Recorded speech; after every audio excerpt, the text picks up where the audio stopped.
les bipèdes. Et qu'est-ce... C'est quoi ce bruit ? Ah bah oui, bien sûr.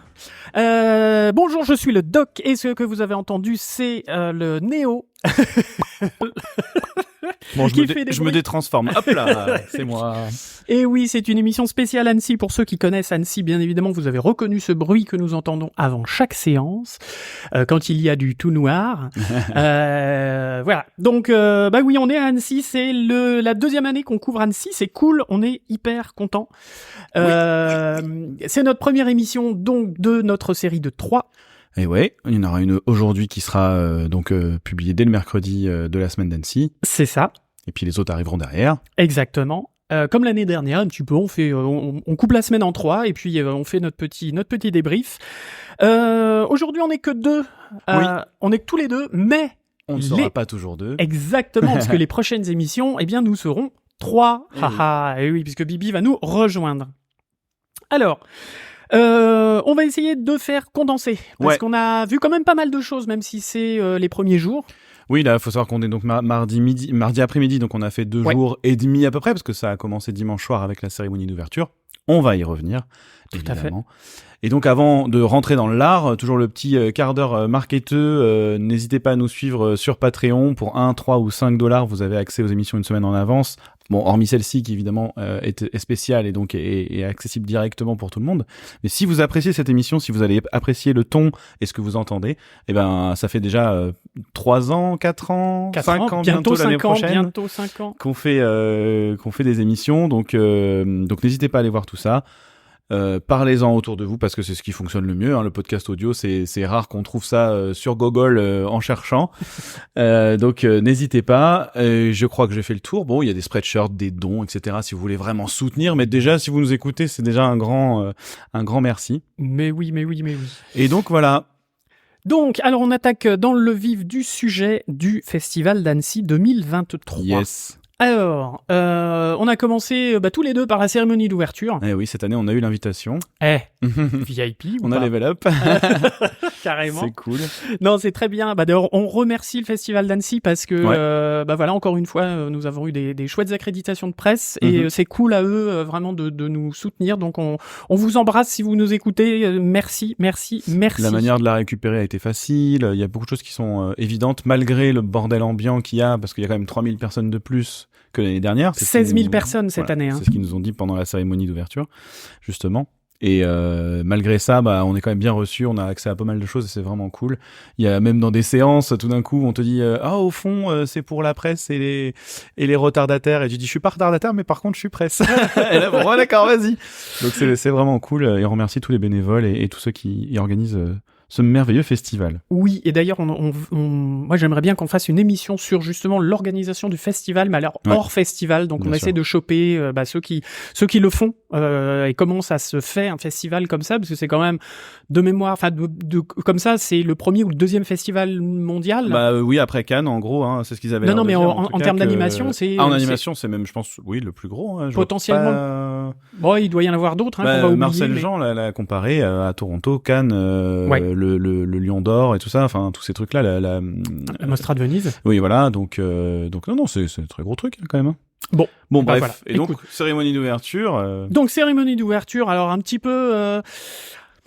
Pas en demi-teinte parce que mais voilà, avec les événements qui se sont passés, les événements dramatiques qu'il y a eu, ils étaient un petit peu là quand même derrière et dire mais bon, faut que la vie continue, voilà le petit message d'espoir évidemment, dire que c'était très bien d'avoir maintenu ce festival pour mettre une réponse franche à ces horribles actes. Et du coup, c'était effectivement, il y avait chacun leur tour ont eu leur petit mot là-dessus, que ce soit le maire, que ce soit Marcel Jean, donc le directeur artistique du festival. Et puis derrière, on a eu un tout petit court-métrage aussi offert par les Mexicains. Alors c'est comme ça qu'ils nous l'ont dit, hein. Oui. Et oui, puisque cette année le pays à l'honneur, c'est le Mexique. Le Mexique, l'animation mexicaine, effectivement. Caramba. Donc on a eu un petit cours aussi de tourtereaux qui se font un petit bisou. Pour l'anecdote, ça dure vraiment, c'est très court, mais ça démarre en 4/3 noir et blanc.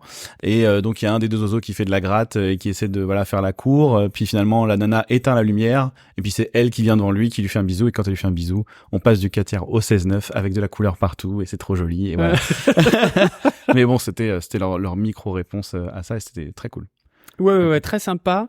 Après, on a eu une réelle surprise une réelle très bonne surprise de la part de Walt Disney, des studios Disney, puisque cette année ils fêtent leurs 100 ans. Et ils nous ont offert un court-métrage, donc c'était en super world premiere.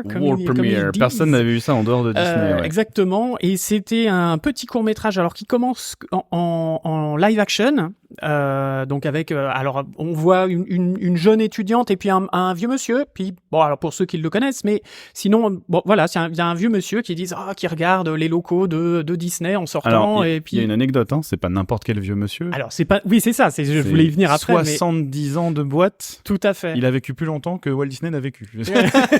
Il a bossé dans cette boîte plus longtemps que Walt Disney n'a vécu, donc ça qui est assez fou quand même. Ouais, tout à fait. Et l'autre était une jeune stagiaire de Disney au moment où ça a été fait. Et donc il se retourne, il regarde et il dit ah là là, c'est beau, ces murs, machin, c'est incroyable cette histoire et tout ça. Donc ce plus ancien employé de Disney dit ah si les murs pouvaient parler, et il se quitte là-dessus.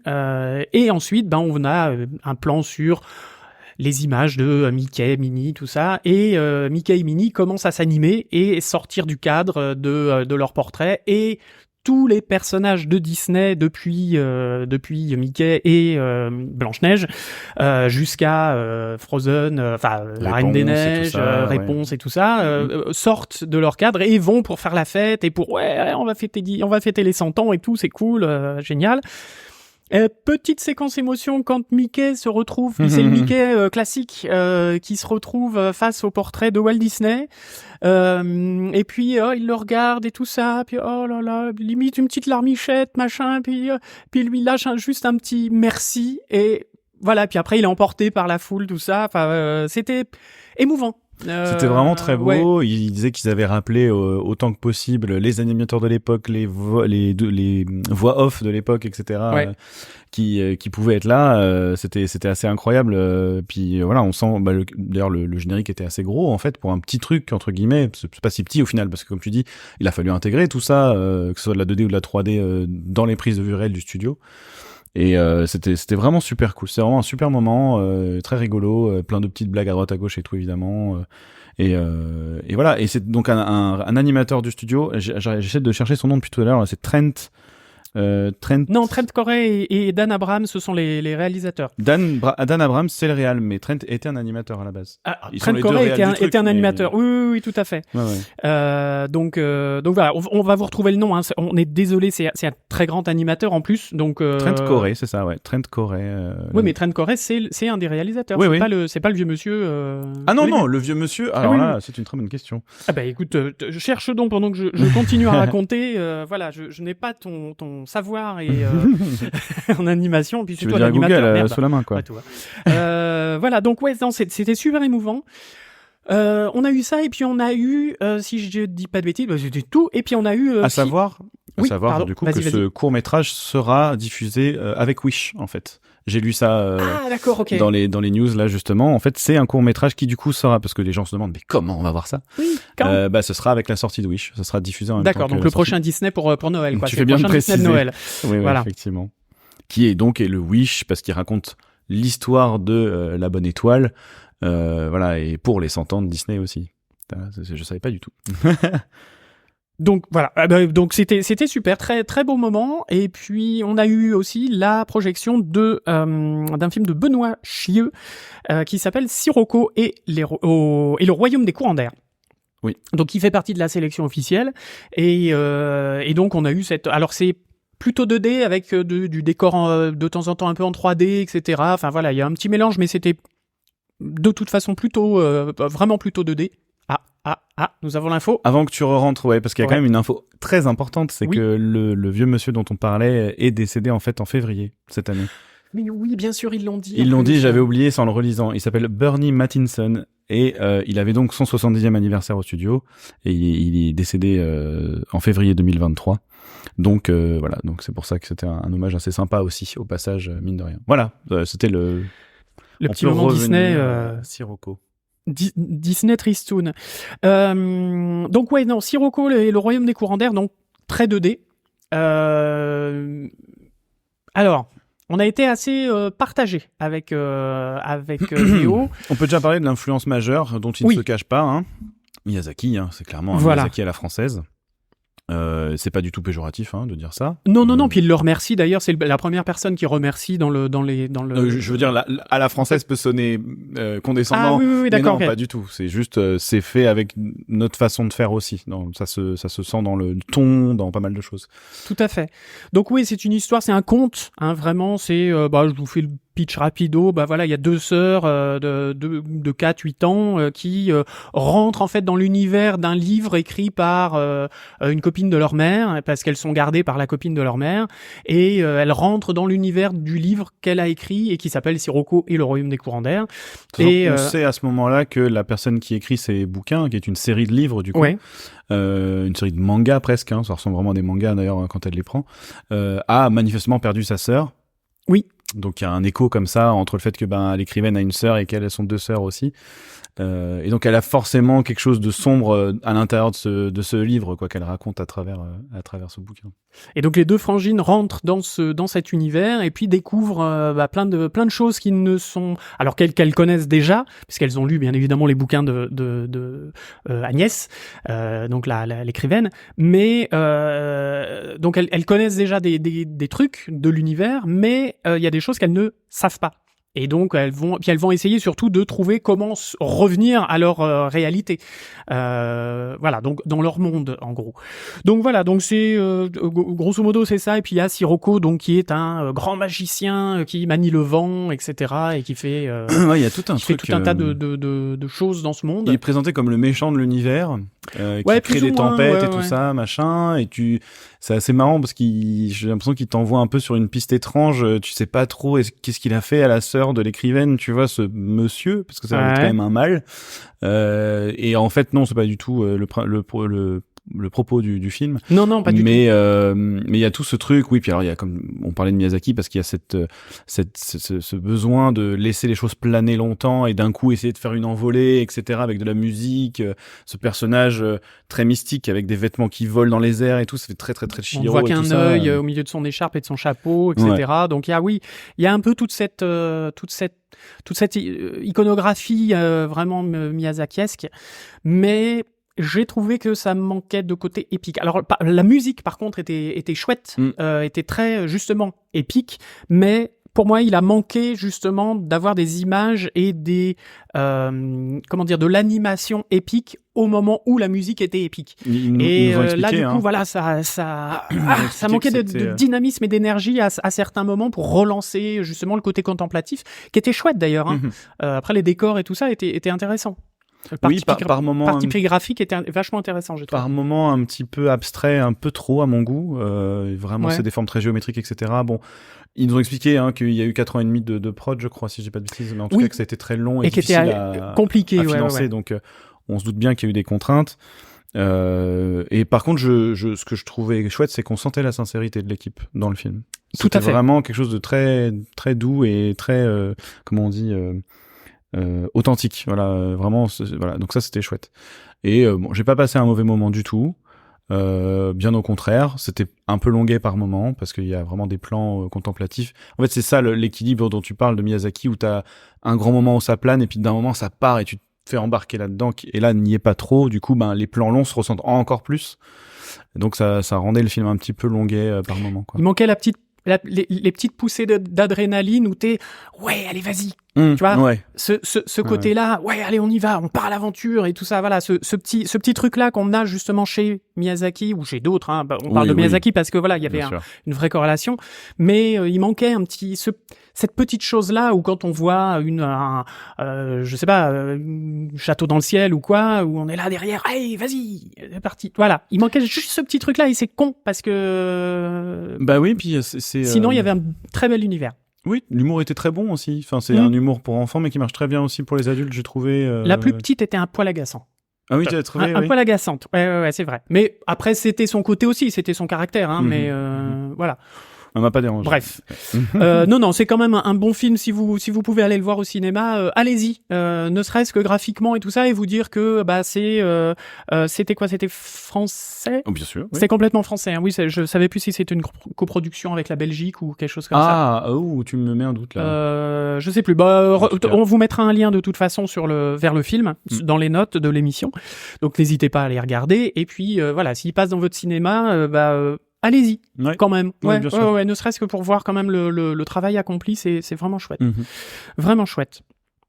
Bon, après, il y a eu un petit cocktail, on est allé boire un petit coup et voilà. Dire bonjour à quelques personnes. Et puis, donc Christophe Serrand qui se souvenait de nous. C'était très amusant. Mais oui, la voix de CGI, c'est le doc, je le reconnais. Incroyable. Voilà, qu'est-ce qu'on a fait? Alors ensuite, donc ça, c'était pour le dimanche soir. Le lundi. Oui, parce qu'on l'a pas dit, mais pour la première fois, le festival s'était étalé jusqu'au dimanche. Alors que normalement, il commencamençait le lundi. Ils ont grignoté un jour de plus. Ils ont fait un jour de plus, donc voilà. Lundi, je commence, j'y vais direct. Moi, lundi, dès le matin, 10h, Blue Giant, un film fait par le studio Madhouse et réalisé par Yuzuru Tachikawa. Qui est connu pour avoir aussi réalisé la série Mob Psycho 100, Mob Psycho 100, on va dire. Donc c'est un film sur le jazz. C'est vraiment un film sur le jazz. On a l'impression de voir un Whiplash en animation, presque.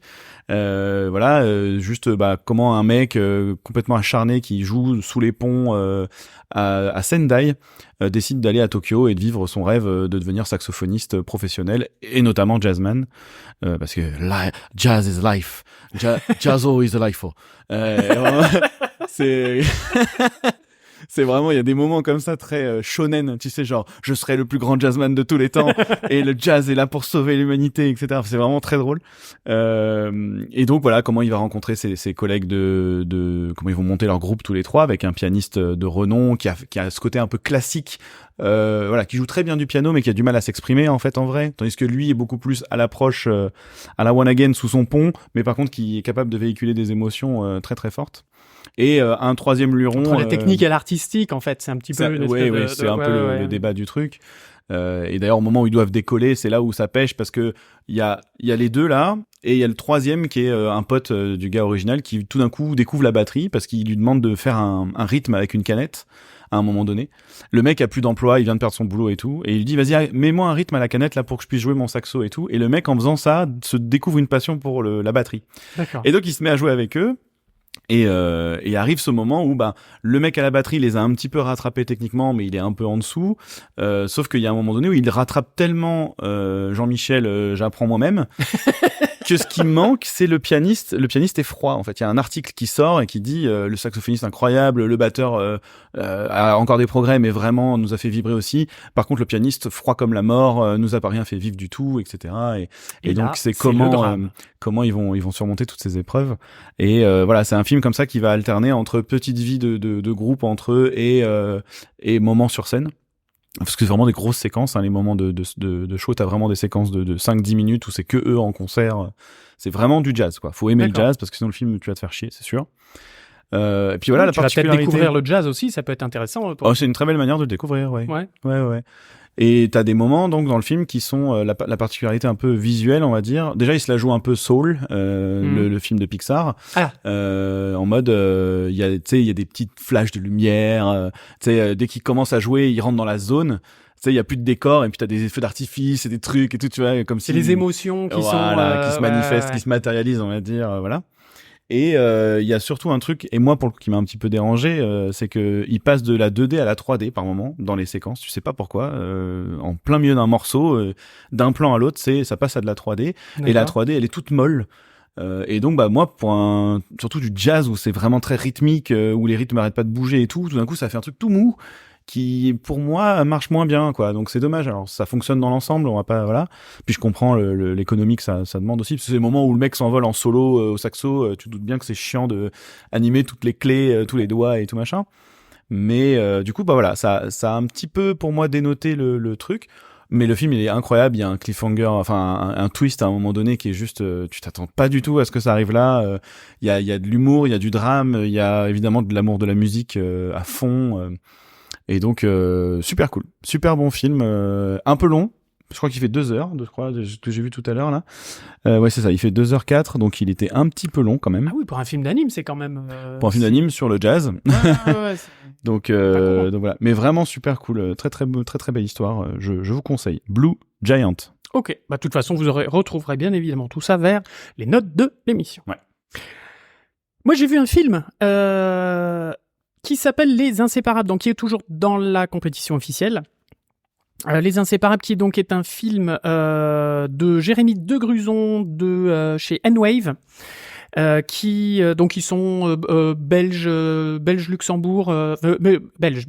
Je dis pas de bêtises. Ouais, c'est ça. C'est une coproduction Belgique Espagne France.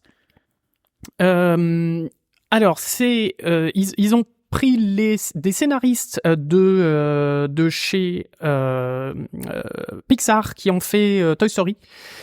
Les scénaristes, c'est Bob Barlen et Cal Brunker, si vous voulez chercher sur IMDb.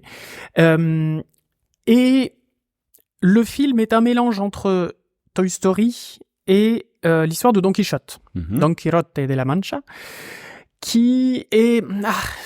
donc ce sont des marionnettes qui font leur spectacle dans la journée dans un grand parc, voilà, un petit peu comme à Lyon le Guignol Lyonnais, enfin bon bref, voilà. Donc ils font leur spectacle, tout ça, les enfants sont contents.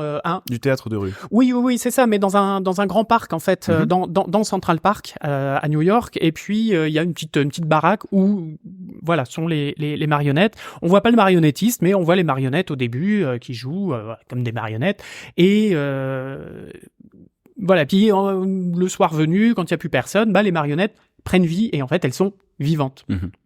Voilà, donc ça rappelle un petit peu Pinocchio, Toy Story, hein, oui, très léger, Story, ou Pinocchio, un petit mélange entre Toy Story et Pinocchio. Donc il y a toute une petite troupe en fait de théâtre, quoi, il y a un peu ce côté-là, troupe de théâtre. Et puis il y a un des personnages qui s'appelle Don. Ouais, on le sent venir, qui joue le bouffon et qui rêve d'interpréter le héros. Et le héros, c'est une espèce de gros con prétentieux qui dit oui, mais moi je suis le héros, venez boire un coup, je vais toujours jouer le héros, etc. Mais on sent bien qu'il est pas héros pour dessous, quoi. Il est juste acteur, et il fait toujours la même chose. Et puis donc ce Don veut vivre une aventure épique et veut être il part dans son imaginaire, etc. Et puis il va alors il y a tout un enchaînement de un plot au niveau de l'histoire. Je vous dévoile pas, je vous laisse le découvrir si vous allez le voir en salle, parce qu'on peut aller le voir en salle, hein. Franchement, il est intéressant. Et puis bon, voilà, c'est une production belge, N-Wave. Voilà, je pense qu'il faut aller le voir, ne serait-ce que visuellement, c'est pas mal, il y a des choses qui sont intéressantes. Okay. Surtout entre justement le moment où ce sont des scènes réelles, entre guillemets, c'est-à-dire de leur réalité. Donc là, c'est de la 3D, c'est physically based au niveau de... Donc c'est du PBR. Donc c'est du rendu classique. Du rendu classique, bien joli et tout ça, mais propre, mais pas forcément très cartoon, justement réaliste. Et quand ça part dans l'imaginaire de Don, et ben là on part sur des un visuel beaucoup plus cartoon, beaucoup plus... alors, ça va parler à ceux qui connaissent, le shader Lollipop. Donc, un shader, en fait, pour faire quelque chose de très... presque 2D. Un petit peu avec des lignes noires pour souligner les contours, etc. Une sorte de cel shading, tu veux dire? Entre le cel shading et le... Voilà. C'est un shader toon, quoi. Voilà, un shader toon, exactement. Donc qui permet de faire la distinction entre les deux univers, entre la réalité et l'imaginaire, et en fait tout ce que lui s'imagine pour devenir un héros. Donc il va s'imaginer qu'il traverse une forêt incroyable alors qu'il est juste dans un petit bosquet de Central Park, voilà, pour faire un exemple, et puis qui va combattre un énorme lion, etc., alors que c'est un petit chihuahua dégueulasse qui aboie, et voilà.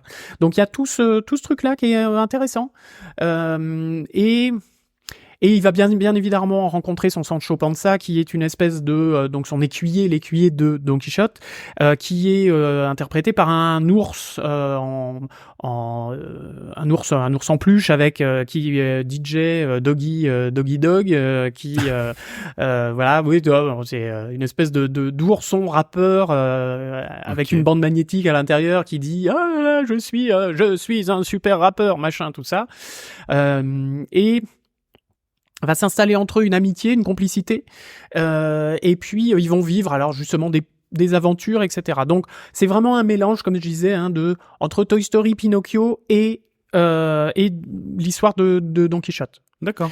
Ok. De Cervantes.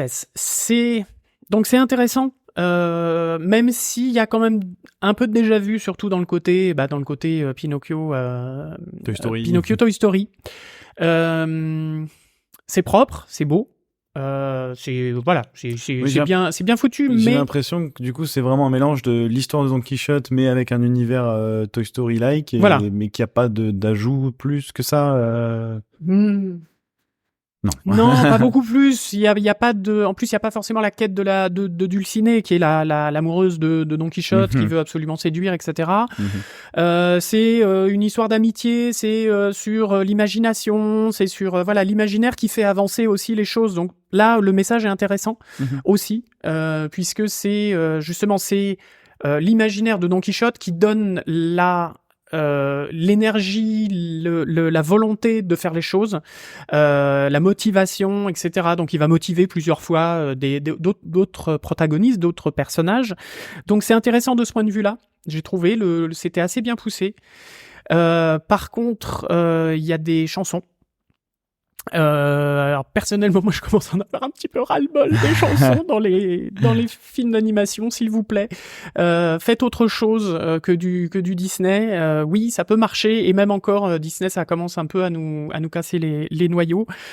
Je suis pas le seul à le penser, mais je le pense. Je dis et j'affirme bien haut mes opinions. Mais non, là il y avait vraiment. Il y avait vraiment des fois où est-ce que c'est vraiment nécessaire d'avoir une chanson à ce moment-là ? Ouais. Est-ce que c'est vraiment nécessaire d'avoir une chanson là-dessus ? Ça ne fait pas avancer le débat, ça ne fait rien. C'est dommage. C'est dommage, surtout sur ce buddy movie qui aurait pu être plus sympa, je pense. C'est un côté comédie musicale, du coup. Il y a des fois des côtés comédie musicale. Voilà, donc ceux qui aiment bien ça. Surtout la fin, no spoil, mais surtout la fin où là, c'était vraiment pour faire un peu plus que 1h15 en fait de film, voilà. C'est dommage. Je pense qu'il aurait pu y avoir un peu plus d'histoire, un peu plus rocambolesque, prendre encore un peu plus de Cervantes à rajouter là-dedans, et parce que l'histoire de Don Quichotte est vachement intéressante, mais voilà. Ok. Donc intéressant, bravo quand même aux équipes, parce qu'il y a quand même, on sent qu'il y a quand même beaucoup de boulot derrière, donc c'est cool. Et puis le studio N-Wave est vraiment en train de sortir plein de trucs, et ils vont sortir plein de choses. D'accord. Ils vont essayer. Là, j'ai rencontré quelqu'un d'N-Wave. Attention, c'est une exclue. Il en tousse. Ils vont essayer de faire un film par an. Ils vont être sur un rythme à la Walt Disney, c'est-à-dire que ils vont faire 3 films en même temps, et pour avoir un roulement, d'avoir un film par an. Donc bon courage à eux, c'est bien, tant mieux. Oui, c'est bien, mais courage. Faut prendre le temps de faire les choses bien aussi, c'est le risque quand même. C'est pas moi qui l'ai dit. Non, c'est moi. Voilà. Et en parlant de prendre le temps de faire les choses bien, j'ai l'impression que j'ai un ton très très lourd. C'est parce que j'ai mal à la gorge, donc j'ai un peu de mal à m'emballer. Mais du coup, moi pendant ce temps-là, je suis allé voir Inspector Sun et la malédiction de la veuve noire, qui est un film espagnol fait par Julio du coup Soto. Je vais pas m'étaler très longtemps sur le film, mais je pense que ça en dira suffisamment. Je trouve que j'étais très surpris de voir ce film en séance événement. Alors je sais que le monsieur était déjà venu à Annecy avant. Alors ça m'énerve parce que j'arrive plus à retrouver ce qu'il avait fait avant. Il avait marqué un peu plus le truc. Julio Soto, si tu veux chercher, mon cher Doc. Mais c'est juste que bon, le pitch était super sympa, hein, c'était une araignée un peu James Bond-like avec son petit costard et son nœud pape qui dans le monde des insectes va enquêter sur un meurtre et du coup va découvrir plein de trucs et puis il va falloir essayer de suivre avec elle qui pourrait être le coupable. Sauf que c'est très orienté enfant. L'humour a très peu fonctionné dans la salle, j'ai entendu très peu de gens rire. Et ça a un rythme frénétique, ça a vraiment ce rythme très preschool qui est assez fatigant. Et moi je trouve que techniquement c'était pas du tout à la hauteur, ça ressemblait vraiment à quelque chose des années 2000 et quelques, quoi, pas du tout 2023. Donc que ça aurait été en contre-champ ou film, je sais plus, il y a d'autres catégories comme ça où j'aurais compris complètement. Là en séance événement j'ai trouvé ça très étonnant. Pour moi j'ai vraiment pas passé un moment très amusant. J'ai trouvé le film relativement banal. Je suis désolé. Je me doute que l'équipe a dû travailler dur, mais voilà, ça a pas été une super aventure. Je m'attendais au début, en fait, je vois l'araignée arriver et tout, je me dis oh trop cool, petit truc à la James Bond et tout, justement, ça va être top. Mais voilà, c'est pour moi en termes de scénario, c'est pas assez bien ficelé pour que ça tienne. Ce rythme effréné, les vannes toutes les 2 secondes, à chaque fois il y a un retournement qui relance l'histoire et tu fais mais c'est pas possible. Puis à la fin, du coup, quand il y a le grand reveal, c'est censé être le moment où t'es en tension, tu te dis oh mon dieu mais qui a fait ça ? En fait tu t'en fiches un peu, donc du coup voilà, c'était pas une super séance. Alors Julio Soto Gurpide, visiblement, oui, avait fait Deep. Ah oui, c'est ça, ils ont parlé de ce film que je n'ai pas vu du coup. Apparemment une histoire sous-marine avec des petites pieuvres et tout ça. Ok. Bah oui, alors en plus je m'attendais à des images un peu cool et bon. Bref, tu peux enchaîner le doc. Du coup, moi j'ai fait mon petit passage. Tu veux que je fasse ma dernière séance de la journée ? Si tu veux. Comme ça, ce sera fait. Bah comme tu veux. Allez, oui, parce qu'elle est courte. Ouais. Pour contrebalancer, derrière, on a eu La concierge du Grand Magasin, qui est un film un peu, je savais pas du tout ce que j'allais voir. C'est un film d'1 heure, donc vraiment déjà le format est spécifique. Et c'est une gamine qui est dans un magasin, un énorme centre commercial, et qui trébuche sur la concierge du magasin. Et elle tombe amoureuse vraiment de cette dame. Elle dit mais je vais faire ça quand je serai plus grande, c'est sûr, et tout, ça va être trop bien. Et on suit du coup son premier jour. Elle grandit, en fait, il y a une ellipse comme ça. Elle a grandi. Et on suit son premier jour, les jours d'après, etc. Puis elle a son manager qui est un espèce de Waluigi, tu sais, vraiment, il a des grandes moustaches en W, tu vois, il sort de n'importe où du magasin, entre les vêtements, d'une casserole, d'un mur. Oui, c'est genre, il est partout, tout le temps quoi. en train de la surveiller, tu vois. Donc c'est très drôle, c'est vraiment très drôle. Ouais, le message est bizarre, mais en vrai, c'est drôle. Et donc, on se rend compte, en fait, que ce magasin a été construit uniquement pour les animaux en voie de disparition. Et que en fait c'est un film qui parle des animaux et et qui d'une manière assez fine arrive à amener sur ce territoire de regarder en fait si vous faites pas gaffe en fait vous allez détruire trop de trucs stylés en fait. C'est juste ça, on n'est pas en train de vous blâmer, oh mon dieu, il faut rouler à l'eau et voilà, mais c'est plus tout est fait pour que il faut absolument choyer les animaux qui sont là. Puis alors t'as des trucs rigolos, genre le pan qui peut pas s'empêcher de faire la cour à l'autre avec en enlevant ses plumes, et du coup elle est là, elle doit lui dire mais désolé mais on peut pas faire ça dans un magasin, mais en même temps elle peut pas le dire parce que il faut qu'elle protège les animaux, donc il faut qu'ils viennent absolument pour être défendus et tout. Et du coup, l'autre, il a comment ça, vous trouvez que mes plumes sont moches, machin. Et elle est là, mais non, pas du tout. Mais par contre, c'est juste son éclat incroyable qui risquerait d'aveugler les autres animaux, etc. Enfin, nos autres clients de choix, nanana. Et tu vois, c'est que des trucs comme ça. C'est vraiment très drôle. Donc voilà, c'est un film d'1 heure, un peu con, mais très mignon et qui t'emmène sur ce territoire assez finement en disant que donc il y a un homme qui un jour a construit un centre commercial pour justement qu'on se souvienne en fait et rappeler les humains que toutes ces espèces ont disparu en fait. Une espèce d'arche de Noé. Inversé, un peu, mais pour montrer que tous ces trucs-là ont disparu et que si on continue comme ça, c'est une histoire qui va se répéter et ça va être compliqué et on va en perdre au change quoi. Ok. Voilà. Écolo et intelligent et. Ouais. Et puis vraiment très léger par rapport au thème, tu vois, qui pourrait être relou. C'était super cool, vraiment drôle et tout, nickel. Enfin, c'est une belle séance de fin de journée pour tout le monde. Cool. Tout le monde a adoré. Ouais. La concierge du grand magasin. Oui. Parfait. Donc à recommander. Oui. Eh ben moi j'en ai un autre à recommander. Alors je vais pas pouvoir en dire beaucoup parce que normalement on est sous embargo. Ah bon? Eh oui. Comment ça? Bah parce que c'est les Teenage Mutant Ninja Turtles. Ah, t'as le droit d'expliquer ce que t'as vu quand même. J'ai le droit d'expliquer ce que j'ai vu, mais je pense que au niveau des critiques et tout ça, je suis pas sûr. Donc j'ai pas envie qu'on ait des problèmes. que Nickelodeon nous tombe dessus. Hein, merci messieurs Nickelodeon. Si vous nous écoutez, ne nous tapez pas. Donc oui, j'ai assisté à une séance WIP, donc Work in Progress. Donc le film n'était pas terminé, il était terminé, on va dire à 90% à peu près. T'avais quelques plans qui étaient vraiment pas compés, pas animés. Oui, il y avait quelques rares plans qui étaient en layout. Okay. Quelques plans qui étaient juste animés. Et après d'autres qui étaient à peine lightés. Alors beaucoup de travail. Alors si vous avez vu la bande-annonce qu'ils ont sortie, voilà, vous voyez que c'est extrêmement stylisé, un peu à la Spider-Verse. Hein, c'est quand même, voilà, il y a du lancement quand même par rapport à ça.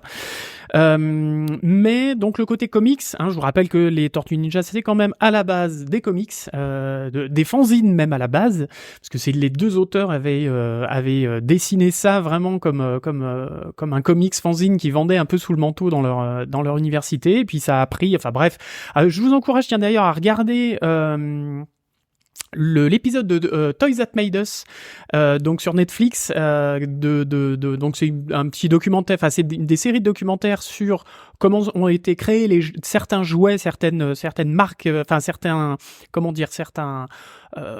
jouets en fait, voilà, genre voilà, Barbie, G.I. Joe, les bisounours ou je sais pas quoi, et il y a un épisode sur les Tortues Ninja qui est vachement intéressant. Bref, on le mettra dans les notes de l'émission parce que on essaiera de le mettre dans les notes de l'émission. Et donc là, c'est on retourne encore à cette idée de comics au cinéma, de comics en film d'animation. Donc avec une patte graphique où on va avoir où on va garder des coups de crayon. Même des fois des espèces de gribouillis pour faire une ombre, pour faire simuler une lumière, par exemple une lumière volumétrique. Ben on va faire 3 traits et puis quelques coups quelques autres coups de crayon ou pour les phares des bagnoles, avoir des traits comme on pourrait faire, comme les enfants peuvent faire des soleils par exemple. Voilà, ce genre de choses. Donc on en voit un petit peu partout. Donc c'est tant que t'es sur l'artistique, moi je vais te demander. Je suis un peu vierge de tout ça. J'ai vu des images comme ça à droite à gauche. J'ai fait exprès de pas regarder pour découvrir. Et mes deux inquiétudes, c'est est-ce qu'ils arrivent à faire quelque chose de véritablement différent de Spider-Man? Oui. Et la deuxième, est-ce que justement le côté un peu trop crayonné, enfantin, etc., ça fait pas un peu trop brouillon? Est-ce qu'ils ont réussi à faire un truc qui est quand même quali? Alors, il faut un truc quali au niveau de la technique. Ouais. Parce que du coup, en voyant des plans qui n'étaient pas lightés, par exemple, ou voilà, du coup, on voyait on voit que les coups de crayon c'est de la modée. Certains c'est de la modée, certains c'est voilà. Donc il y a des trucs vachement intéressants. C'était intéressant de voir cette version WIP, du coup, de voir un petit peu, d'imaginer un petit peu comment ils avaient travaillé. Donc je suis pas sûr que le style graphique plaise à tout le monde. D'accord. Qu'on soit bien d'accord. Okay. C'est un parti pris graphique vraiment fort et assez personnel. Enfin voilà, c'est vraiment quelque chose de particulier. Sans dire que c'est dégueulasse, hein. Mais ça, effectivement, ça fait un peu pas fini. Il y a un côté justement, c'est pour ça que je disais que je parlais du rapport aux comics et du retour aux comics, parce que quand on avait eu la série animée ou alors sans parler des films, hein, mais la série animée des années, je sais pas, 90, 2000, voilà à peu près.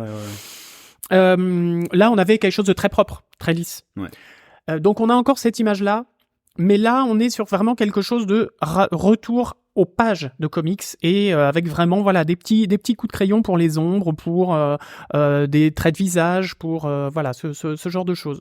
Donc oui, ça va pas plaire à tout le monde. Mais c'est quand même un film 3D. C'est un film entièrement en 3D, bien évidemment. Ok. Alors en plus, on est du point de vue des tortues. Donc les tortues sont très chouettes. Elles ont chacune une tête et une vraie personnalité, la vraie personnalité des Tortues Ninja. Donc ça, c'est super. Ils les ont très très bien rendues. Alors mention spéciale pour Splinter, qui n'est absolument pas comme dans le dessin animé où une espèce de vieux maître machin très sage, voilà, très yodesque, entre Yoda et les films de Kurosawa, tu vois. Mais là, c'est presque à la limite un vieux papa juif qui veut garder ses enfants et tout ça, mais qui a un côté Yoda quand même parce qu'il leur a transmis le savoir et tout ça. Donc c'est très très drôle de ce point de vue-là. Ça change vraiment par rapport à l'origin story des Tortues Ninja. Et après, comme je disais, c'est le point de vue des tortues. Donc du coup, les tortues sont très chouettes, sont jolies, mais c'est les humains qui sont assez particuliers. Comment dire, je dirais pas moche, mais en tout cas extrêmement dissymétrique et avec des proportions extrêmement bizarres. Essayez de choper ça dans les trailers qui sont sortis. Parce qu'on le voit dans les trailers. Je pense qu'on le voit, oui, on doit le voir. On doit voir quelques images, alors très fugaces, mais en tout cas, on doit le voir.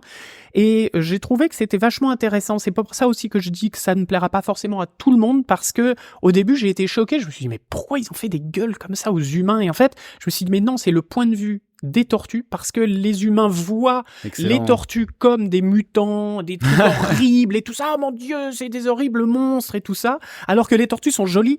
Et du coup, vu que c'est le point de vue des tortues, bah du coup, ils voient les humains comme des monstres, etc. Enfin, des gens, des trucs horribles, voilà, qui veulent leur faire du mal, etc. Donc, oui, le parti pris est intéressant graphiquement quand même.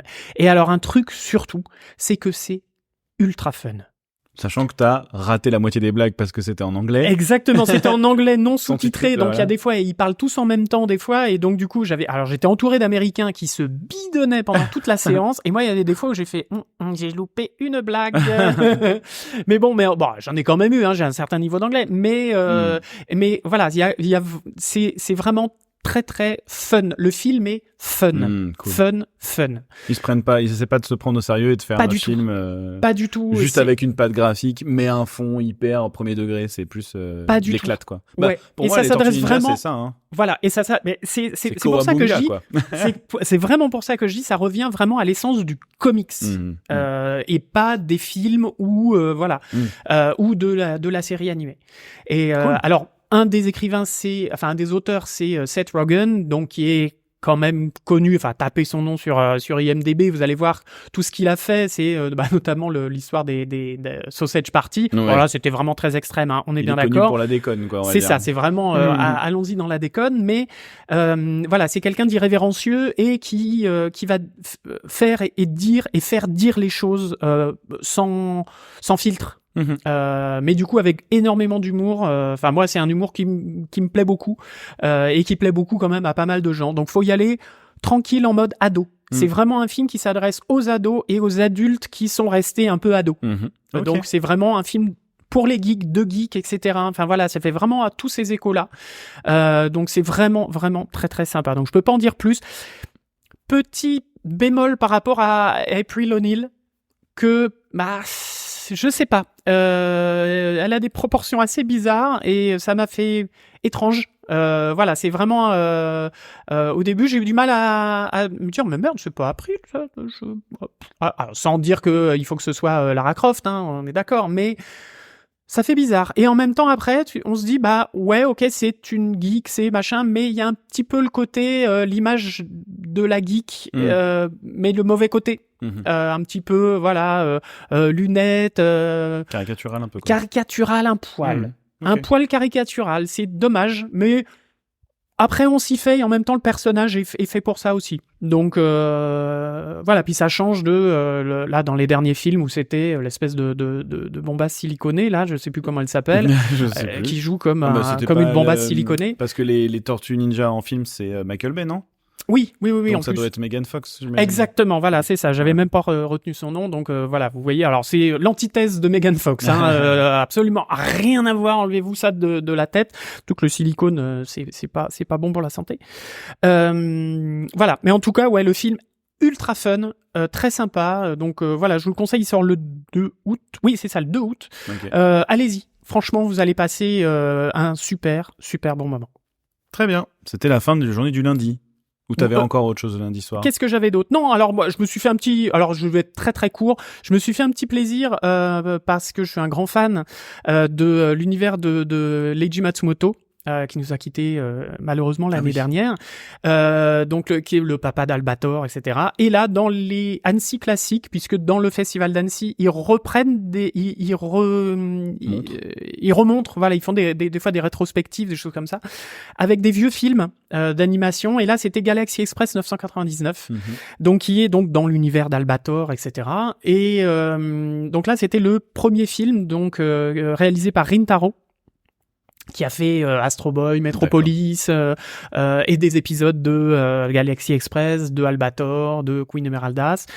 Là, c'est donc là le film qui était sorti en 1979, donc au siècle, au millénaire dernier, mais toujours d'actualité quelque part par rapport au transhumanisme. Tu disais que voilà, c'était un film qui, sans problème, peut être vu encore aujourd'hui, et on se rend compte que en fait, c'est toujours les mêmes thèmes qui nous posent problème aujourd'hui, quoi. C'est ça. Quand on voit des jeux comme Deus Ex, quand on voit des jeux ou des films à la Blade Runner, enfin plein de tous ces films qui se posent la question: est-ce que on sera mieux quand on sera en robot, quand on pourra. Le questionnement de la SF en général. Oui, ce sont des questions de SF, bien évidemment. Voilà, tout ce qui est la vie éternelle, la mort, qu'est-ce qui fait l'importance de la vie, etc. Donc, quand on le voit maintenant, on se dit, bah ça, on l'a déjà vu. Ouais, mais non, attendez les gars, ça a été fait en 79, Galaxy Express, Albator et tout ça. C'est une certaine origine. Alors en plus de l'écriture, de tout ce qui a été les Philippe K. Dick et compagnie, bien évidemment, tout ça, ça fait partie de la même famille, mais de la même famille des origines justement de la SF et de la SF qu'on a aujourd'hui avec les Matrix et compagnie, voilà. Oui, parce que c'est de l'animation japonaise du coup. Alors oui, c'est du manga. Donc c'est du manga. Ça aussi qui était pas forcément habituel. Ça a l'air d'être plus des thématiques de l'Ouest. Oui. Dans un style japonais, et du coup c'est peut-être ça aussi qui est assez original, un peu comme tu pourrais avoir je sais pas moi dans Akira, où il y a un mélange des trucs comme ça. C'est ça. Bon, après c'est des thématiques universelles, c'est ce qu'on disait quand on en parlait, c'est que bon, normalement c'est des choses effectivement qui sont quasiment intemporelles et que tu peux toujours regarder et apprécier. Et là en plus c'était une version restaurée par des gens de la Toei, donc copie impeccable. Est-ce que tu sais s'ils prévoient de le ressortir, publié en physique? Je pense que s'ils l'ont restauré, c'était pas que pour Annecy. Oui, je pense qu'il va y avoir du Blu-ray, du DVD. Oui. Alors si vous voyez ça, c'était quoi le si titre vous déjà aimez ça, Galaxy Express 999. Galaxy Express 999. Ouais. Okay. Alors il y a 2 films et là c'est le premier. D'accord. Ah, il y a 2 films en plus. Oui. Alors c'est pas une suite, c'est voilà, c'est une autre histoire mais qui se passe dans le même univers, etc. Okay. Donc voilà. Alors pour info, Rintaro, donc c'est un très très vieux mangaka qui a 82 ans maintenant, mais qui a fait notamment Le Roi Léo. Oh putain, oui. Dont s'est inspiré Disney pour Le Roi Lion, le serpent blanc, l'histoire du serpent blanc, etc. Enfin voilà, Metropolis, Astro Boy, etc. Enfin voilà, donc c'est pas n'importe qui. Que des bangers. C'est ça, et on en reparlera de Rintaro puisqu'il a sorti un film qui va être à Annecy et j'ai ma place déjà. Voilà, donc je vous en reparlerai, je pense à l'émission qui est à la 3e émission. La dernière, d'accord. Voilà, mais si vous aimez l'univers. Si vous voyez le DVD ou le Blu-ray sorti, allez-y. Très bien. Eh bien, allons, la journée du mardi maintenant. La journée du mardi. Alors, qu'as-tu fait, toi Moi, j'ai dormi la première séance. Malheureusement, alors vous allez comprendre que j'ai pas passé une début de semaine incroyable. Ça va commencer là avec la milieu de la journée du mardi. Mais ce matin, donc, Art College 1994, qui est un film chinois, donc chinois sous-titré anglais, donc déjà c'était à 9h du matin, il fallait s'accrocher. Mais en plus, comme je suis à moitié malade et que j'ai pas super bien dormi, c'était vraiment très très très très dur. Donc je vais pas vous mentir, je me suis un peu endormi à plusieurs moments. J'en ai vu suffisamment quand même pour voir que c'était un film. Je pense que j'étais pas dans le mood et qu'à cause de la fatigue et tout, je suis passé à côté. D'accord. Mais que je pense que c'est un film qui est quand même relativement cool à voir. C'est un film qui vraiment comment dire ça stick le membre. Oh là là. Quel est le nom du film? Tu nous as pas donné le nom. Si, Art College 1994. Pardon, excuse-moi. Art College 1900, oui, c'est vrai que ça te paraît bizarre comme ça, donc j'ai dit ça dans le vent, mais c'est le titre du film. Art College 1994. Et donc, c'est vraiment deux Chinois qui sont dans une école, dans une université d'art. Et ils arrêtent pas de se questionner en permanence, ils philosophent H24 sur l'importance de l'art, qu'est-ce que ça fait chez l'humain, est-ce qu'on devrait pas plutôt un peu comme Blue Giant d'ailleurs, hein, un peu les mêmes thématiques, sauf que là c'est vraiment philosophé à l'extrême, c'est vraiment le cliché de l'étudiant en art qui se pose des questions sur la vie, qui fume des clopes toute la journée et qui est là, tu sais, t'as l'artiste un peu, parce que le film commence, ils sont devant un tableau contemporain, tu vois, ils sont en train de faire des trucs, pas contemporains mais d'art moderne on va dire, et qui sont en train de peindre. Et il y en a un des deux qui est plus, on va dire, terre à terre, et l'autre qui est plus dans l'abstrait.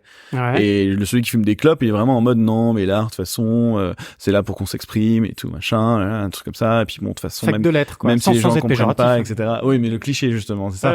Et l'autre à côté est plus en mode oui, mais le problème c'est qu'on va pas nous voir si on fait que des trucs débiles, pas des trucs débiles, mais des trucs qui sont inaccessibles, etc., etc., etc. Et mais eux après vont vraiment dans des références très précises de la philosophie, de l'art, etc. Tu vois leurs cours, c'est pareil, ils se posent des questions sur métaphysique en permanence, quoi. Donc en fait c'est un film de 2 heures en chinois, sous-titré en anglais pour nous. Bon, ce sera peut-être sous-titré en français quand il sortira, ou il sera peut-être même doublé en français, pourquoi pas. Et je pense que doublé en français de manière assez fine, ça sera un film intéressant. Okay. Mais c'est un film d'intello, voilà, c'est ça que je veux dire. C'est un film d'intello, donc il faut s'accrocher. Mais et puis c'est un peu des évidences à notre âge, j'ai envie de dire. Après c'est pareil, quand t'as 20 ans tu découvres un film comme ça, c'est un film qui te retourne le cerveau parce que c'est des questions que tu t'es pas encore vraiment posées en fait, tu vois, et tu commences tout juste dans le milieu de l'art, et tu vois, et donc il est intéressant je pense quand même. C'est juste que c'était vraiment très long. Et alors le problème, c'est que, punaise, s'il vous plaît, amis chinois, si vous m'entendez, mettez des intonations quand vous faites des doublages, parce que là, c'était vraiment tout le temps comme ça. Je vais parler comme ça en permanence, et il y a jamais aucune montée, aucune descente. Ouais. Et voilà. Et donc, si je faisais tout le podcast comme ça, je pense que vous tiendrez pas 1h30, donc 2 heures, imaginez. Donc voilà. Donc c'était très sympa quand même. Je me suis endormi, donc je vais pas vous dire que j'ai tout retenu. Mais ça avait l'air assez profond, assez. Alors, est-ce que c'est pas en t'écoutant, je me dis, est-ce que c'est pas justement un film pour les Chinois? Peut-être. Par rapport à, parce que leur pays, l'oppression, toi, par rapport à la révolution culturelle, etc. Enfin oui, il y a des blagues très drôles par rapport à ça d'ailleurs. Il y a des blagues très drôles, il y a des rapports aussi aux Américains et à la façon dont ils consomment l'art. Genre mais non mais les Américains n'importe quoi. De toute façon, à chaque fois qu'ils font quelque chose, ils détruisent tout, machin. Il y a vraiment ce côté un peu revanchard. C'est assez rigolo. Donc est-ce qu'il n'y a pas un côté on va dire révolutionnaire-nationaliste un peu qui nous ne nous touche pas puisqu'on n'est pas de cette culture-là. Je pense. Après, il y a pas du tout. Il y a pas du tout l'aspect on est contrôlé, on peut pas faire ce qu'on veut, etc. Tu vois, qui est plutôt. Mais d'ailleurs, je pense que c'est même un cliché que nous on a en vrai, et que je pense que eux en interne dans une classe d'art, ils doivent peut-être pas se dire ça. Parce que ça reste une classe d'art quand même, tu vois, ils se cultivent, ils voient des trucs de l'Ouest, c'est pas non plus la dictature à ce point. Mais en tout cas, c'est pas tant évoqué que ça. C'est vraiment des questionnements sur l'art et comment tu le fais, comment t'as envie de le faire, qu'est-ce que tu peux faire, comment ça atteint les autres, entre la musique aussi, parce qu'il y a des musiciens dans le bâtiment, autant que des sculpteurs, que des dessinateurs, etc. Donc tout ça se télescope un peu, et voilà. Donc film d'intello. Très cool, mais film d'intello, donc vous savez où qu'est-ce que l'art, et est-ce que l'art libère l'homme? Voilà. Et film d'auteur, vraiment. Il y a vraiment des films d'auteur, tu vois, avec des grandes lenteurs, quelque chose de très, posé. On va pas faire des blagues, on va pas machin. C'est très, très, très. Et puis c'est peu animé, donc aussi c'est pas évident, quoi. 2 heures, on respire pas beaucoup. Donc voilà. Mais c'était cool, hein. C'était cool. Très, très, très sympa. Dans ce dessin. Non. Et ben moi ce matin j'étais à une conférence épique. Alors la première conférence, parce que là on parle la première de film conférence. Bah oui, ça y est, là c'est lancé. Hein. J'ai quelques films, mais sinon, vous savez, je suis assez conférence et assez conférence tech. Et du coup, là, c'était une conférence donc Epic Games, hein, bien évidemment, les créateurs d'Unreal Engine. Et là, c'était le côté educational. Donc là, c'était comment faire apprendre Unreal et mettre ça dans les écoles de 3D. C'est vraiment l'intégrer comme une option presque allemand ou anglais. Pas forcément comme une option, mais comment faire apprendre Unreal dans les écoles. Ah, c'est fou, ouais. Parce que pas les écoles d'enfants, les écoles. Non, les écoles de 3D, bien évidemment. 3D, oui. Okay. En maternelle. Alors, tu prends la souris, tu prends un acteur et tu le fous là. Non, pas du tout. Mais dans les écoles de 3D, qui sont en général plutôt tradis. Quand j'entends tradi, c'est ça va être du digital content creator, du DCC à la Maya, avec du Arnold, avec du ZBrush, avec voilà. Donc là, c'est parce que voilà, Unreal a vraiment quelque chose de particulier. Ça, c'est quand même un moteur de jeu à la base, et ça tend de plus en plus vers l'animation, et ils veulent aller vers l'animation. Alors, petit spoil, on va faire des émissions avec Unreal, pour Unreal, pour vous expliquer un petit peu plus Unreal avec des gens qui justement sont dedans. Donc ça, c'est super cool, parce que je ne suis pas le seul à penser que c'est vraiment le futur de beaucoup de studios d'animation qui sont en train justement de passer à ce côté temps réel, puisque c'est la force du moteur Unreal. Ils sont en train de chercher comment s'en servir surtout. Alors comment s'en servir, etc. Bien évidemment, comment s'en servir en termes de pipeline, de workflow, de comment est-ce qu'on intègre ça dans un studio d'animation pour faire de la série, pour faire du film d'animation, etc. Parce qu'on gagne énormément de temps, et c'est ce qu'il disait aussi dans la conférence, c'est qu'on gagne énormément de temps en rendu, en beaucoup de choses en fait. Et le moteur Unreal bouffe du polygone, mais par millions, donc et des assets par millions aussi, et je n'exagère pas. Donc c'est vraiment cool de ce point de vue-là, et c'est vrai que c'est l'avenir, le temps réel, je pense, est vraiment l'avenir du film d'animation. Et donc, eux sont concentrés à comment mettre ça dès l'école pour que les gens arrivent sur le marché en étant déjà formés, quoi. C'est ça, parce qu'ils disaient, les studios qui veulent s'y mettre, c'est cool, c'est super, c'est tant mieux.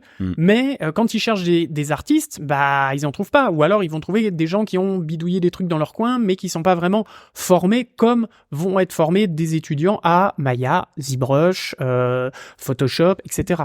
Ça fera écho avec ma conférence dont je parlais tout à l'heure. Je tease le truc dans 10 minutes, mais... tu vas voir, ça va être intéressant ce que tu viens de dire. Ouais. Voilà, donc du coup, il y avait des gens qui avaient fait des projets là-dessus. Il y avait même, il y avait des étudiants aussi. Je vais insister un petit peu là-dessus. Il y avait des étudiants de l'école MOPA de Arles qui se sont dit, nous, on va faire pour notre projet de fin d'année. Ils avaient un petit c'était même pas un projet de fin d'année, je crois que c'était un exercice qu'ils avaient à faire, un petit teaser de 30 secondes, 1 minute, un truc un peu commercial avec un slogan, je sais pas quoi. Voilà, un petit exercice comme ça, ils se sont dit on va le faire sur Unreal. Mais ils avaient pas de cours d'Unreal. Mais ils se sont dit on va se démerder. OK. Donc ils se sont démerdés. Alors, ils ont fait un truc simple mais efficace et quand même relativement bien fait. Donc c'était cool, et de voir que justement ça intéresse beaucoup les jeunes. Alors attention, c'est pas le monde des bisounours. Ils ont dit et tous, il y avait d'autres projets. Il y avait 2 minutes, le studio 2 minutes qui a montré des choses qu'ils ont fait eux sous Unreal. D'accord. Voilà, il y avait d'autres intervenants, et ils disaient à chaque fois, alors oui, c'est super, ça nous fait gagner en efficience, c'est en temps de rendu, en machin, un truc. Voilà, on n'a qu'un seul logiciel, on travaille comme le jeu vidéo avec ce qu'ils appellent un GitHub qui permet de travailler sur le même fichier. En fait, voilà, vous expliquez ça, vous exposez ça, voilà. Mais en gros, c'est une espèce de cloud où chacun va, quand on travaille sur son fichier, ensuite on le met sur le cloud et le copain peut le récupérer et travailler dessus. Voilà, pour avoir retravaillé toujours sur la même chose et itérer au fur et à mesure. Donc voilà, comme dans le jeu vidéo, comme on fait dans le jeu vidéo, ou dans la programmation. Quand on va faire des programmes, des logiciels, ils utilisent ce genre de choses. Donc Et donc il disait c'est super, voilà, mais il y a quand même des soucis. Alors en termes de ça, en termes de ci, voilà, je vous la fais courte. C'est là où on leur demandera justement au podcast, parce qu'on est tout le temps en train de dire il y a des soucis là et là, mais on sait pas c'est là et là c'est quoi. Et je pense qu'ils vont pouvoir nous répondre, nous dire où est-ce qu'ils ont encore besoin de s'améliorer. Ça qui va être intéressant dans cette émission. Ouais, tout à fait. Notamment dans l'import de fichiers, il disait par exemple là, pour l'animation, on a été obligé de prendre des alambics. Des ABC, des points ABC, donc est un format de fichier particulier, qui a été créé par Pixar il y a pas mal de temps. Mais ce fichier-là, du coup, il y avait des soucis. Il y avait, on n'avait pas tous les trucs, ça marchait pas toujours. Je spoil du coup, mais c'est ce que nous ont dit Unit aussi. L'USD et ABC, c'est pas encore complètement intégré. Ils sont encore surtout sur du FBX. Alors c'est peut-être très technique, mais c'est le format qui est utilisé notamment en jeux vidéo. Moi, c'est ce que j'utilise au quotidien maintenant. Et apparemment, par exemple, ça, c'est un des problèmes qui fait que, sauf que nous, on bosse tous en ABC ou SD aujourd'hui dans la CG, donc c'est compliqué. Exactement. Oui, mais parce que c'est un moteur de jeu. Ouais. Alors, Epic en est tout à fait conscient et ils veulent l'améliorer. Ils ont vraiment cette volonté de travailler avec des studios, d'avoir des retours, d'avoir vraiment des échanges pour aller dans ce sens-là. Et ils savent qu'ils sont jeunes dans cette industrie, donc ils vont se pousser au cul là-dedans. Donc c'est vraiment cool de voir justement cette synergie et cette envie de vouloir aller vers ce moteur et vers le temps réel. Et puis je pense que c'est extrêmement pertinent de dire il faut former les gens, parce que bon, je re-spoil, la conf Unit aussi qui en parlait, que même eux, quand ils recrutent des gens, il suffit que le mec soit plus formé sur 3ds Max que sur Maya, il va bosser sur 3ds Max, quoi. C'est tout. Il s'adapte, tu vois, en fait. Et en fait, c'est ça, quoi. C'est qu'aujourd'hui, si t'es là, tout le monde est sur Unreal et toute ta boîte est sur Unreal et que tu dois chercher des gens qui savent animer dans Unreal, par exemple, tu vois, bon courage pour trouver des gens qui sont capables de le faire. Donc, bon. Ouais. Donc c'était très intéressant. Puis il y avait Praxinos, mais petit spoil, nous allons avoir très certainement une émission avec Praxinos qui fait du layout et pas du layout, du storyboard et en fait de la 2D dans Unreal. Donc dans un logiciel de 3D en temps réel. Pourquoi, comment? Qui est pourtant connu pour faire surtout du réaliste, en fait. On dit toujours Unreal fait du réaliste à fond, et là, tout d'un coup, ça va être intéressant d'avoir. Ouais. Mais on a vu des trucs cartoony et tout, vraiment chouettes. Enfin, je pense que il y a vraiment des choses à pousser. Et donc, si vous êtes directeur d'école, si vous êtes directeur de formation, allez contacter Unreal. Et si vous voulez bien évidemment faire des formations Unreal, etc., contactez les gens de chez Unreal, parce que ils ont besoin d'avoir des écoles, ils ont besoin d'avoir des gens qui sont certifiés Unreal et qui peuvent certifier Unreal, qui peuvent entraîner et apprendre à apprendre Unreal à des profs. Donc allez voir notamment João da Silva, Johan da Silva, qui est le représentant en France justement de toute la partie educational, et on va essayer de le choper pour la mission. Ça pourrait être bien, pourquoi pas. Nous parle d'Unreal et tout ça, ça pourrait être bien. Voilà. Donc c'était conférence vachement intéressante de ce point de vue-là, très enrichissante. Donc apprenez Unreal si vous avez envie de développer une nouvelle, d'apprendre en tout cas un nouveau soft qui va être utilisé dans beaucoup de studios. Très bien. Voilà. Bon, Unreal, c'est vraiment l'avenir. De toute façon, je suis d'accord avec toi. Enfin, une fois qu'ils auront réussi à faire tout ça. Moi, du coup, derrière, dans l'après-midi, j'ai vu un film qui s'appelle Le Château solitaire dans le miroir, qui est un film de Keiichi Hara, qui avait fait Un été avec Kou. C'est le design C2O, c'est un truc qui est connu. Là, je le montre à Doc parce que j'ai vu cette couverture partout. J'ai jamais vu le film, mais voilà. Mais sinon, il est connu dans les années 80 pour avoir été réalisateur d'énormément de films. Doraemon, qui est un personnage très connu en Corée et au Japon. Il a fait aussi Misokusai en 2015 et Wonderland, le royaume sans pluie en 2019. Voilà, c'est des films japonais comme ça qui sont peut-être pas forcément beaucoup vus, mais qui sont en parallèle c'est dans toute la stratosphère des films japonais, voilà, de chacun essaie un petit peu de tirer son épingle du jeu. Et je pense que celui-là, ça va être celui qui peut convaincre vraiment, parce que je le trouve vraiment très joli. C'est l'histoire d'une petite fille qui est victime d'harcèlement à l'école, donc voilà, thème encore joyeux. Et d'actualité. Et complètement d'actualité, évidemment. Sauf que la manière dont il l'aborde est vraiment maligne. Et alors, c'est marrant, ça fait un peu penser à Sirocco, parce que c'est vraiment ce film où ça démarre en 10 minutes, t'es dans le monde imaginaire, tu vois. Parce que c'est ce genre de film japonais où ça démarre avec un sujet très sérieux, puis arrive quelque chose où ils traversent un monde et ils sont dans un autre monde. C'est vraiment le même principe. Là, c'est un miroir, en l'occurrence, le miroir de sa chambre, qui se met à briller. Alice. Et elle traverse... Alice. Oh, oui, aussi, évidemment. Et elle traverse ce miroir, et de l'autre côté de ce miroir, elle rencontre 6 autres personnes qui, manifestement, vivent la même chose qu'elle. Alors, ça, ils s'en rendent compte au fur et à mesure.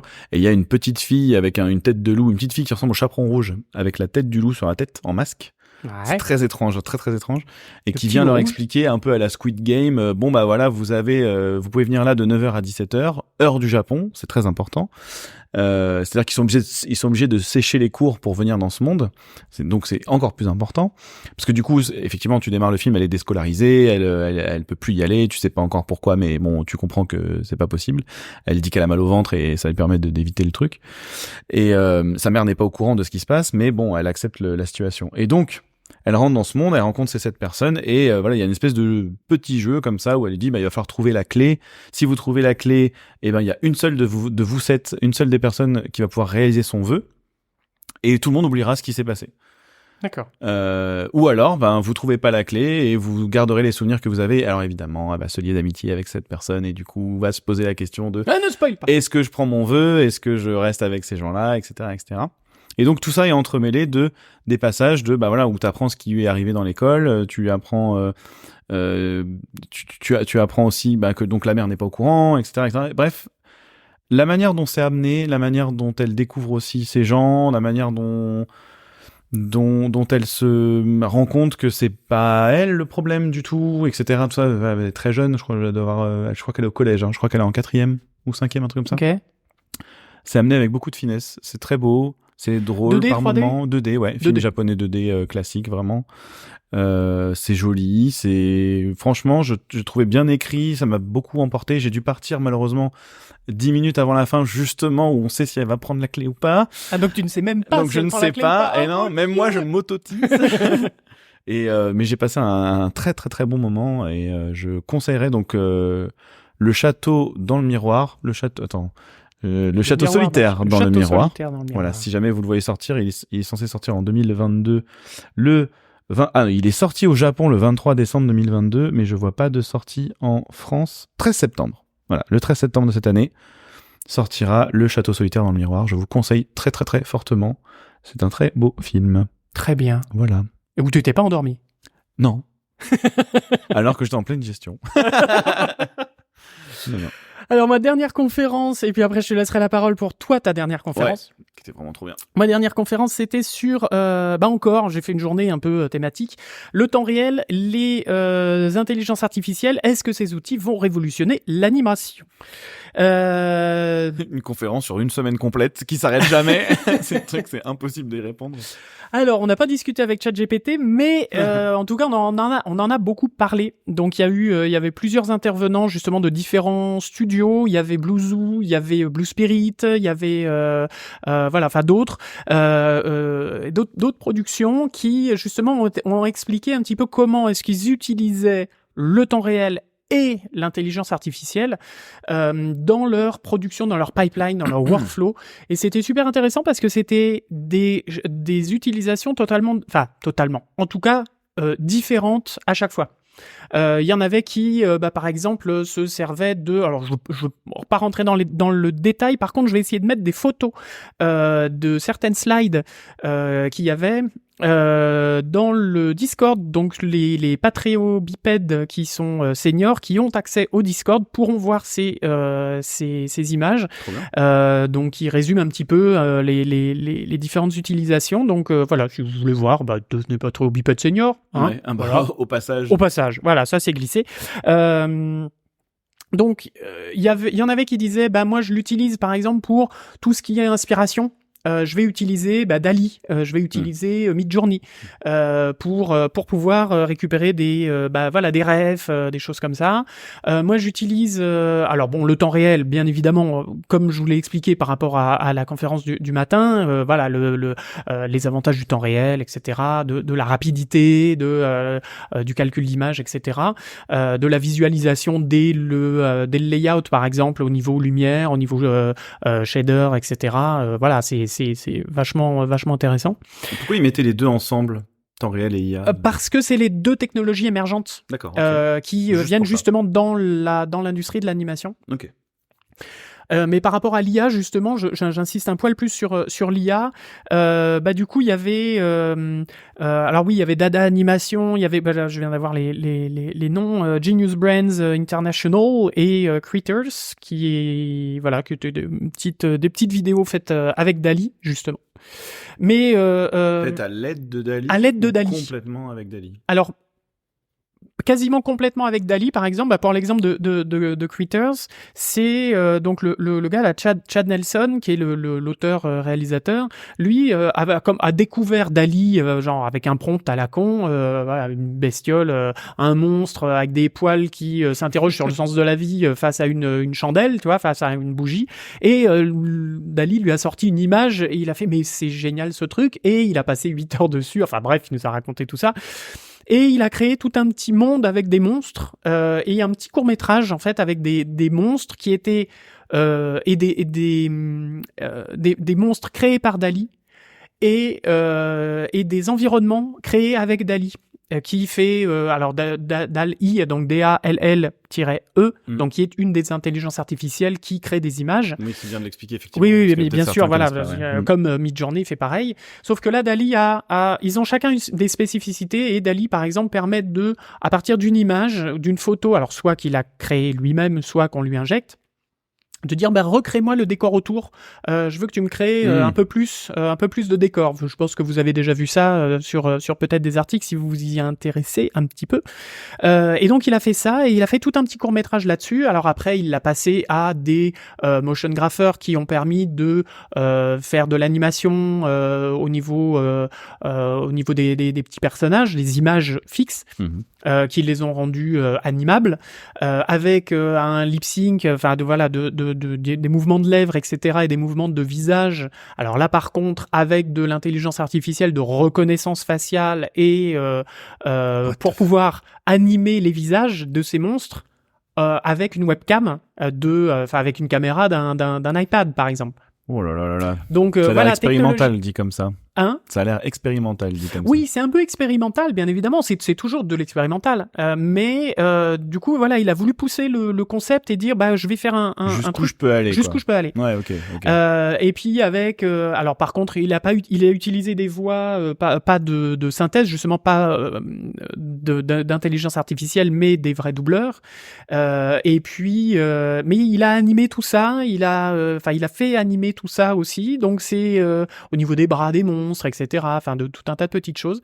Donc c'était vachement intéressant de voir justement comment chacun utilisait l'intelligence artificielle. Il y en a qui l'utilisent, par exemple chez Blue Spirit, pour ils font analyser les scénarios et chaque scène de chaque séquence de série, etc. Et puis ils disent à l'intelligence artificielle, fais-moi la liste de tous les objets, tous les assets dont on a besoin. Pour éviter, par exemple, à ce que ce soit les gens de la production qui le fassent. Et il disait, c'est pas pour remplacer des boulots, c'est pour éviter les parties reloues et redondantes. Et donc, si c'est relou et redondant, c'est source d'erreurs humaines, parce qu'au bout d'un moment, quand on se fait chier à taper le même nombre de trucs, alors que la machine ne va pas le faire, avec une analyse, etc., de dire quels assets il y a besoin pour tel plan, etc., et de travailler avec ShotGrid et de faire le lien entre chaque plan et les objets dont il y a besoin. Elle fait ça en lisant le scénario ? En lisant le scénario. Ça me paraît très bizarre quand même. Alors après, le scénario est relativement détaillé, voilà, pour savoir et tout ça, mais... J'ai l'impression que si tu écris ton scénario en sachant que ta prod va être faite comme ça derrière, d'accord, mais si tu l'as pas pensé avant...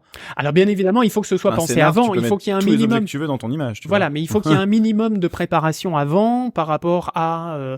voilà, je vous fais pas le détail. Genre tu mets décor, jour, décor, maison, bidule, machin, c'est parce ça. que tu sais, voilà, ça je comprends, le dépouillement de base, quoi, mais après, il y a une limite quand même. Mais après, il prend la tasse à café, il va falloir prendre une tasse à café indépendante du décor parce que elle va être animée. Tu vois, par exemple, ça me paraît surréaliste. Ça me paraît oui, mais c'est aussi source d'erreur en fait. Si tu veux, en fait, moi, ce que j'arrive pas à comprendre, c'est quel est le véritable gain de temps, parce que de toute façon, ça veut dire qu'il faut que quelqu'un check derrière pour les construire. Si tu fais une confiance aveugle dans la machine. Moi j'y parie 12 000 euros que tu ouvres ta Selmaya et que une chance sur 3 il y a un truc qui va pas, tu vois. Alors donc après s'il faut attendre que ce soit l'animateur, parce que bon je prêche pour ma paroisse, qui ouvre le truc et qui disent mais en fait j'ai pas ce qu'il faut, et après ça remonte toute la chaîne et c'est beaucoup trop tard pour remonter un asset. Enfin tu vois, il y a des limitations dans ce truc que je trouve très étranges, applicables à un petit cours, mais alors jamais applicable à l'échelle d'un long, quoi. Alors attention, c'est quand même tout un travail en amont, ils ont quand même tout un pipeline fait pour, donc ils ont quand même, ils ont quand même éprouvé leur truc, fait des tests, etc. Enfin voilà, et apparemment ça marche quand même plutôt bien, et du coup la prod fait son boulot de prod et pas forcément des boulots, enfin des parties pénibles de dépouillement, de choses comme ça. D'assistant réel un peu, ouais. Mais ça rejoint une autre question. Et c'est un exemple, hein, attention, ce n'est qu'un exemple de ce que peut faire, ce qu'ils utilisent. Oui, parce que moi en fait j'allais rejoindre ça, une autre question qui est la question de l'IA en tant que telle, pas du terme en fait. C'est juste que j'ai l'impression qu'on met tout dedans. Ça rend la chose un peu mystique, et on a tous justement l'intitulé du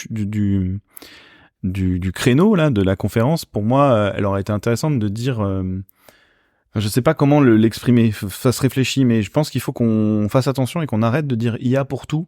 Oui, parce que c'est un peu tout en même temps. Justement, déjà tout à l'heure on a déjà dit DALL-E, Midjourney, ChatGPT, c'est déjà 3 trucs différents, et tu peux en avoir pour le son, tu peux en avoir pour tout en fait. Et moi, j'ai l'impression que le fait de le mystifier comme ça vend un peu... Enfin, soit vend du rêve, soit met des inquiétudes, comme je viens de le faire, tu vois. En mode, attends, quoi ? 2 secondes. Alors, par contre, tu me dis, on a automatisé le dépouillement avec un outil. Là, je te fais plus confiance déjà, tu vois. Je te dis, je serais quand même dubitatif, mais c'est... Voilà, tout ça pour dire que je trouve que ce terme, il a un risque. Il faut pas tout mettre dedans. Et on est d'accord, ça veut tout rien dire. C'est pas magique, c'est ni magique ni la solution à tous les problèmes. Et puis surtout, ce qu'il disait, c'est de faire attention à quelle intelligence artificielle ou quel algorithme, quel machin, quel outil de machine learning ils utilisent, sachant qu'ils disaient, d'un point de vue de sécurité, on ne va pas utiliser Midjourney en production ou ChatGPT en production parce qu'on ne sait pas où vont les données, bien sûr. etc. Donc ils ont leur intelligence artificielle, ils travaillent avec des universitaires, ils travaillent pour avoir leur truc petit peu propriétaire dans le studio, au sein du studio, et qui est hermétique au studio. Donc voilà, tout un tas de choses comme ça. Étonnant. Mais en tout cas, il disait vraiment, c'est pas pour piquer le boulot des gens, mais vraiment pour éviter au maximum les erreurs et les tâches reloues. Oui, ça n'empêchera pas de justement virer des emplois.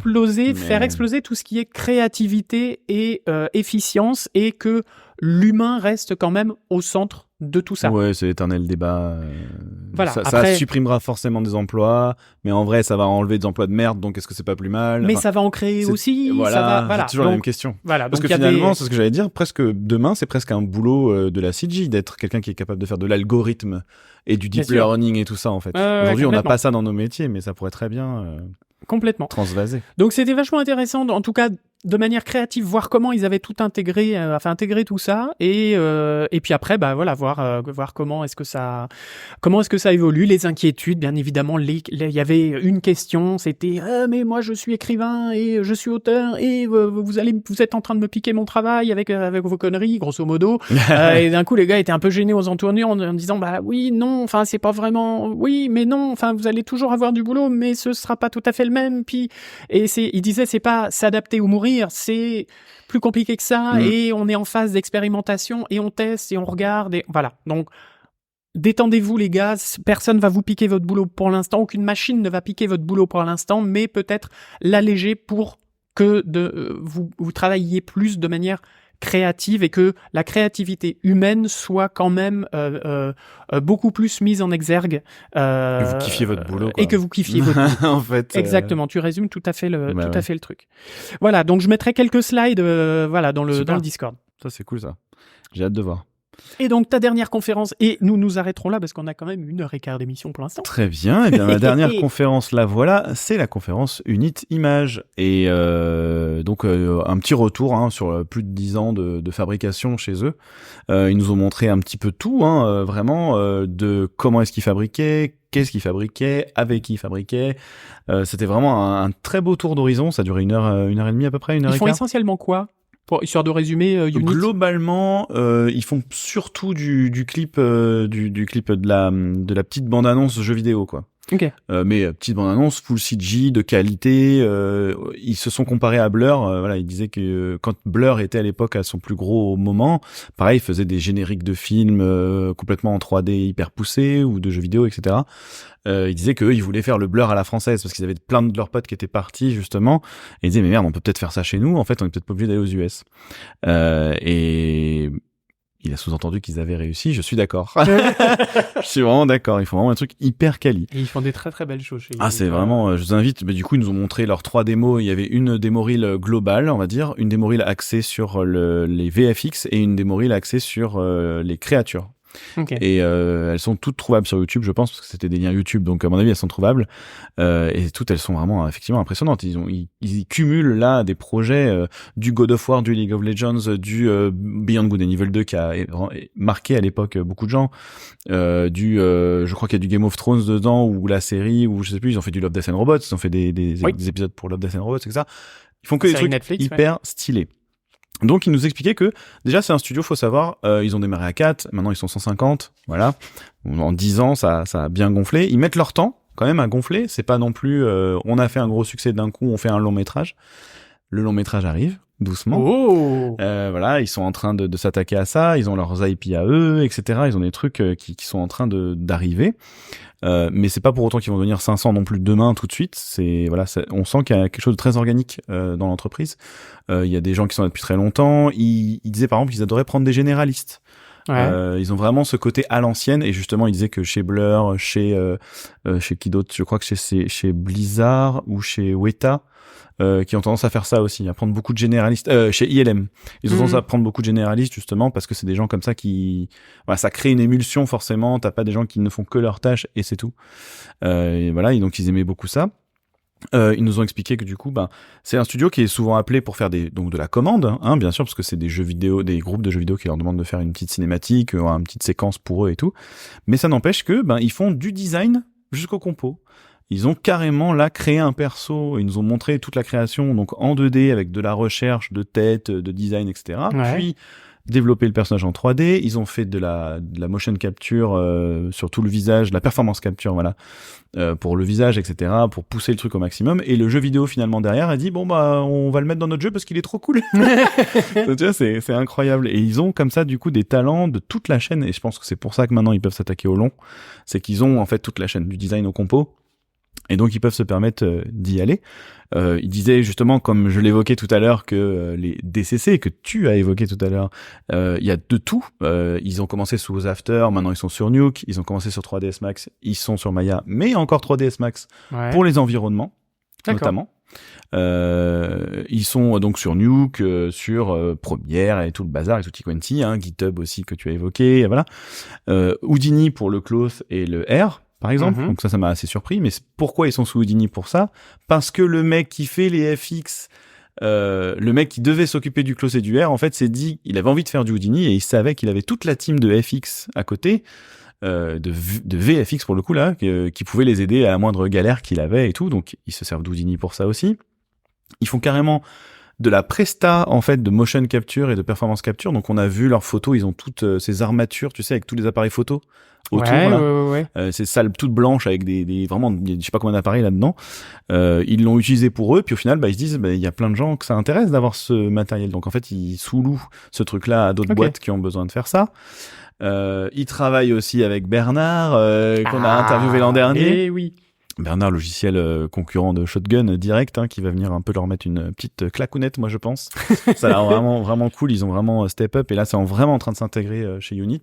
On les salue d'ailleurs. Et oui, on les a croisés déjà sur le festival.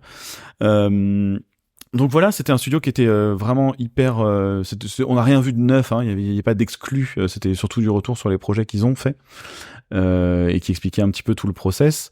Et comment est-ce qu'ils ont petit à petit justement convaincu qu'ils étaient capables de faire du design, de faire du storyboard, de faire ci, de faire ça, et que ils ont des trucs de plus en plus longs, jusqu'au point que du coup ils vont faire du long maintenant. Mais voilà, donc c'était un tour d'horizon vraiment bluffant. C'est un studio qui a l'air d'être très humain, même dans le point de vue. Tu sais, ils organisent management et tout ça. Oui, bon, alors effectivement, c'est dans l'air du temps de dire que on fait des soirées, des machins, etc., et que c'est un peu commercial. Mais ils ont insisté, et j'ai reparlé encore avec le RH qui était présent, qui m'a re-insisté en me disant, même en off, me dire on sait que c'est commercial de la point de vue des gens, mais en fait non. Là, c'est vraiment on s'est toujours donné les moyens pour que les gens se sentent le mieux possible.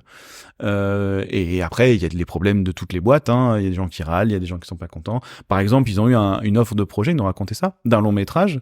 Je crois que c'est Doraemon d'ailleurs, moi qui l'évoquais tout à l'heure. J'ai un doute. Ah non, c'était Gumball, je crois. C'était un autre personnage, très connu.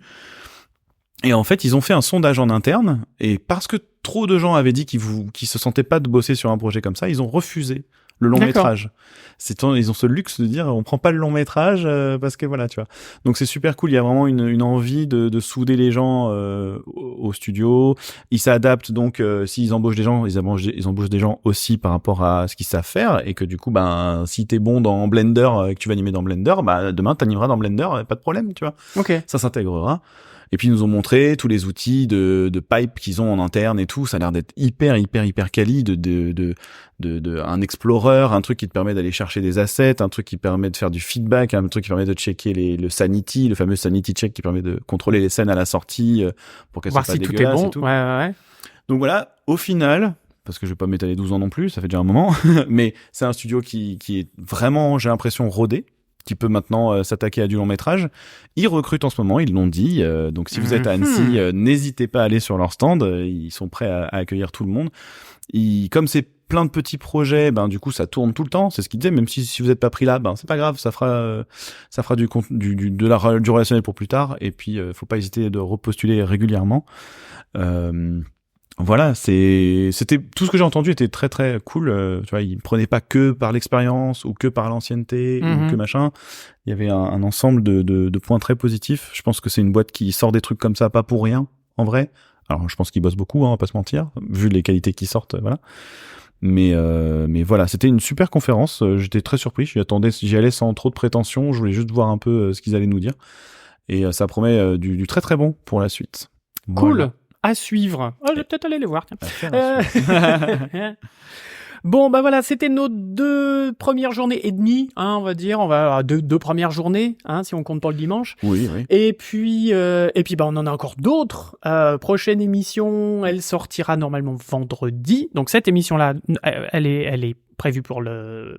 Vous l'avez ce mercredi. Oui, vous l'avez eu ce mercredi. Vous l'avez eu ce mercredi. La prochaine émission sera pour normalement vendredi. Et puis on aura une émission récap un petit peu et fin de festival qui sortira dimanche ou lundi. Ouais, lundi, je pense, parce que le temps de rentrer, tout ça. Allez, on fera ça pour lundi.